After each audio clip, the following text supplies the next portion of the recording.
अस्सलाम वालेकुम। आप देख रहे हैं नुमान खोखर यूट्यूब चैनल। आज हम इस एपिसोड में डॉन ऑफ लाहौर में लाहौर के मशहूर गैंगस्टर अंडरवर्ल्ड डॉन और लाहौर के मशहूर बदमाश आबिद चौधरी का जिक्र करेंगे। आबिद चौधरी की ज़िंदगी के बारे में जानने के लिए ये पूरी वीडियो देखें। इस वीडियो में आबिद चौधरी के हालात और उनके वाक़यात पूरे डिटेल से बताए जाएंगे। आबिद चौधरी 3 भाई थे और ये लाहौर के इलाके मजंग के रिहायशी थे। आबिद चौधरी खुद पहले पहलवान था, लेकिन बाद में मोटरसाइकिल पर पर्स छीनने से जराइम का आगाज किया। आबिद चौधरी अपने एक साथी सज्जाद समेत बहुत सी वारदातों में पुलिस को मतलूब रहा। बाद में सज्जाद गिरफ्तार हुआ और पुलिस की तहवील में मशकूक हालात में मारा गया। आबिद चौधरी अपने साथी सज्जाद के कत्ल के बाद कुछ अरसा रूपोश रहा। आबिद चौधरी मरने से पहले तक पुलिस को बहुत से कत्ल और इक़दाम कत्ल की वारदातों में मतलूब था। इस पे बहुत सारे मुकदमात दर्ज थे। फिर आबिद चौधरी ने कॉलेज की सियासत में कदम रखा और मशहूर स्टूडेंट तंजीम MSF को ज्वाइन किया।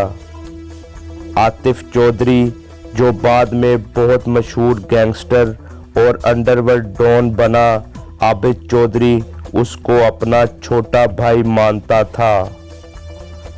सियासत में कदम रखने के बाद आबिद चौधरी की मुखालफत जमीयत के रहनुमाओं और अरशद अमीन से शुरू हुई। अरशद अमीन खुद अंडरवर्ल्ड डॉन और लाहौर का मशहूर बदमाश था, जो कि स्टूडेंट लीडर था। अरशद अमीन से दुश्मनी एक मामूली रंजिश से शुरू हुई, जो बाद में जानलेवा दुश्मनी में तब्दील हो गई। आबिद चौधरी और अरशद अमीन चौधरी की दुश्मनी को लाहौर की बड़ी दुश्मनियों में शुमार किया जाता है। फिर एक वक्त ऐसा आया जब आबिद चौधरी 90 की दहाई में कॉलेज की सियासत का सबसे बड़ा रहनुमा बनकर सामने आया और मशहूर होता चला गया। पंजाब में इसका बहुत नाम था। जैसे जैसे वक्त गुजरता रहा, आबिद चौधरी की ताकत में इजाफा होता रहा। आबिद चौधरी और अरशद अमीन चौधरी की दुश्मनी में बहुत से अफराद कत्ल हुए। आबिद चौधरी ने अपने ताकत के नशे में उस वक्त के वजीर को अरशद अमीन की हमायत करने पर जानलेवा धमकियां दी। आबिद चौधरी ग्रुप और अरशद अमीन चौधरी ग्रुप इस मौके की तलाश में रहते कि कैसे एक दूसरे को नुकसान पहुंचाया जाए, और इस गैंग वार में बहुत से नौजवान कत्ल भी हुए। इस गैंग वॉर की वजह से सूबाई दारुल हुकूमत में अमनो अमान का मसला भी दरपेश रहा और लोग दहशत ज़दा ज़िंदगी गुजारने पर मजबूर हो गए। दोनों फरीकैन, आबिद चौधरी ग्रुप और अरशद अमीन चौधरी ग्रुप, एक दूसरे पर कातलाना हमले करवाते। सन 1991 में अरशद अमीन चौधरी ने अपने आप को खुद जेल भिजवाया और उस वक्त के मशहूर उजरती कातिल मुश्ताकी डोगर को आबिद चौधरी के कत्ल की सुपारी दी। मुश्ताकी डोगर उस ज़माने में सबसे बड़ा उजरती कातिल था, जिसका पेशा पैसे लेकर लोगों को कत्ल करना था, और ये पुलिस को कई कत्लों की वारदातों में मतलूब था। अरशद अमीन चौधरी ने मुश्ताकी डोगर को ही आबिद चौधरी के कत्ल की सुपारी दी। वो आबिद चौधरी को जिंदा नहीं देखना चाहता था।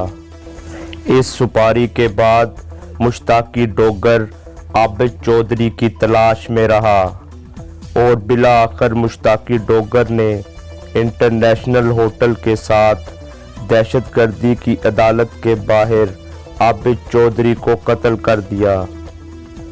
मरने से पहले तक आबिद चौधरी बहुत से कत्ल और इक़दाम कत्ल में पुलिस को मतलूब था। बाद में मुश्ताकी डोगर भी पुलिस मुकाबले में मारा गया। इस गैंग वार में न जाने कितने माओं के बेटे कत्ल हुए। मेरी तमाम वालिदैन से गुजारिश है कि अपने बच्चों पर कड़ी निगाह रखें और उनकी तालीम व तरबियत पर ख़ुसूसी तवज्जो दें। आप देख रहे थे नुमान खोखर यूट्यूब चैनल। उम्मीद करता हूँ आपको वीडियो पसंद आई होगी। मेरा channel Numan Khokhar subscribe, like और शेयर करना ना भूलिएगा और बेल का बटन ज़रूर दबाइएगा ताकि आपको आने वाली लेटेस्ट वीडियो की अपडेट्स मिलती रहे। इसके साथ ही मुझे इजाज़त दीजिए। अल्लाह हाफिज़।